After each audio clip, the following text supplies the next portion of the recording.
Salve, salve, pessoal! Inscreva-se no canal, deixe o like, ative as notificações, porque hoje é dia de falar de seleção brasileira. Eu havia criticado o técnico Tite no último domingo por não ter escalado Pedro e Vinícius Júnior entre os titulares da seleção brasileira nesse teste contra a equipe da Tunísia. Pois Pedro e Vinícius Júnior entraram no intervalo quando o Brasil já vencia por 4-1 e Pedro marcou o gol dele, se garantindo na Copa. Não é possível, né? É só comparar a atuação de um centroavante reserva com a do outro, na partida mais fácil até do Brasil contra a seleção de Gana. Embora o Brasil tenha feito 5-1 e 3-0 no jogo da semana passada, me parece que a Tunísia é um time mais bem estruturado do que a equipe que foi adversária no cotejo anterior, né? Pedro entrou, jogou muito bem. Teve duas finalizações, uma delas de cabeça, as duas finalizações no alvo, uma delas de cabeça, defendida pelo goleiro da Tunísia, e depois fuzilando o goleiro para marcar o quinto gol e o gol solitário do Brasil no segundo tempo. Ou seja, o Brasil que fez uma enxurrada, uma carambada, uma cacetada de gols na primeira etapa, só marcou um na segunda etapa. E aí a gente pega um jogador, um centroavante como o Pedro, entrando na função dele como centroavante mesmo, né? E sendo fundamental quando a Tunísia se defendia com 4-4-1, duas linhas de 4 muito próximas, né? Jogando ali toda a Tunísia num espaço de 30 metros no máximo, né? Porque o jogador Bron foi expulso ainda no primeiro tempo por uma entrada em Neymar. Então o Brasil precisava muito de um jogador enfiado na área. Richarlison executou esse papel na primeira etapa, vai ser titular, me parece claro isso, porque é um jogador que tem o melhor saldo aí desses dois amistosos, a parte do Neymar, né? Este vídeo tem oferecimento do OneFootball, o melhor aplicativo de futebol do mundo, que você vai baixar aqui no primeiro link na descrição desse vídeo. Copa do Mundo é no OneFootball, hein? Informações sobre todas as seleções, todos os jogos desta data FIFA, inclusive com destaques, reportagens, números. Então você não pode deixar de conferir o OneFootball. De quebra, você tem os melhores momentos dos jogos do Campeonato Brasileiro de Futebol assim que eles acabam. O que vai ter de jogo nesta quarta-feira você não vai conseguir ver todos, né? Então o que você vai fazer? Você vai ficar ligado no jogo do Flamengo contra o Fortaleza? Provavelmente. Depois você vai sintonizar, abrir o OneFootball, que você baixa de graça na palma da sua mão e conferir o melhor momento, os melhores momentos antes de dormir de todos os jogos. É um absurdo. E vamos dar uma moral também para o professor de guitarra e violão Átila Reis, entrando no site dele, que está aqui na descrição deste vídeo, marcando uma aula de guitarra com um profissional, com um músico formado em música. Não é um desses picaretas que ficam aí pela internet, não. Com um músico de verdade, um cara formado que estudou para isso e estudou para te ensinar também. Entre no site do professor de guitarra e violão Átila Reis, a primeira aula é de graça. Mas vamos continuar falando sobre o que foi a seleção brasileira e sobre, muito provavelmente, o que vai ser o time titular da equipe na estreia contra a Sérvia.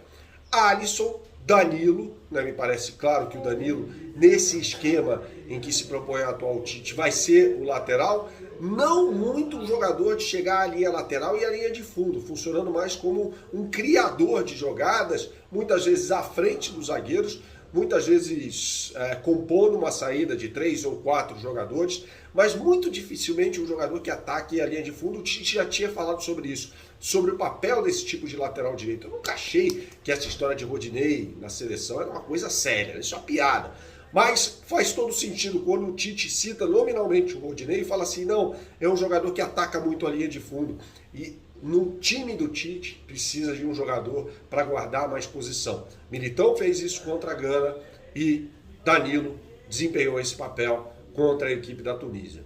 Marquinhos e Thiago Silva, isso me parece meio óbvio.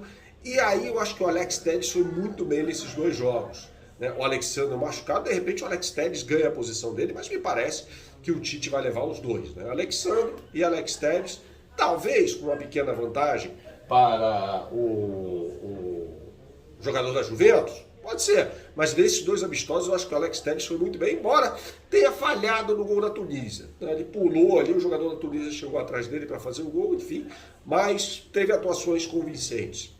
Fred jogou bem como um meia pelo lado direito, desempenhou o papel que o Paquetá fez na partida contra a Gana, foi esse tipo de jogador, né? Ao lado do Casemiro, aí não há discussão nenhuma. Casemiro que fez falta demais, né? Naquela partida em que o Brasil foi eliminado pela Bélgica, né? Quando estava suspenso, o Fernandinho entrou no lugar dele. Naquele jogo todo mundo sabe o resto da história. Né? Então me parece que o Fred executando esse papel, né, de subir bastante ali para fazer associações com o Rafinha pelo lado direito, principalmente quando o Brasil enfrentar seleções que tem uma marcação mais recuada, uma marcação ali da linha do meio de campo para trás, tá? Paquetá jogando pelo lado esquerdo, jogando bem, teve 2 oportunidades, foi bem no jogo o Paquetá, né, com o Neymar atuando por todo o campo ofensivo, né, com essa liberdade, sempre municiando os companheiros, mas majoritariamente, a exemplo do que aconteceu na partida contra a Gana, pelo lado esquerdo, tá? Então a gente vê o Neymar atuando muito bem, com a prerrogativa de jogar por todos os setores do campo de ataque. E Richarlison jogando como centroavante, Rafinha, para mim, o grande destaque da seleção brasileira nesse amistoso contra a Tunísia, atuando como um ponta-direita. Ah, Bernardo, mas o Vinícius Júnior. Para mim, o Vinícius Júnior tem que ser titular da seleção. Eu falei aqui o que eu acho que vai acontecer. A gente está tentando esboçar e desenhar para você o que foi essa seleção brasileira no jogo contra a Tunísia, né? Mas o Vinícius Júnior, para mim, tem que ser titular. Acho que ele seria titular de qualquer seleção no mundo, né?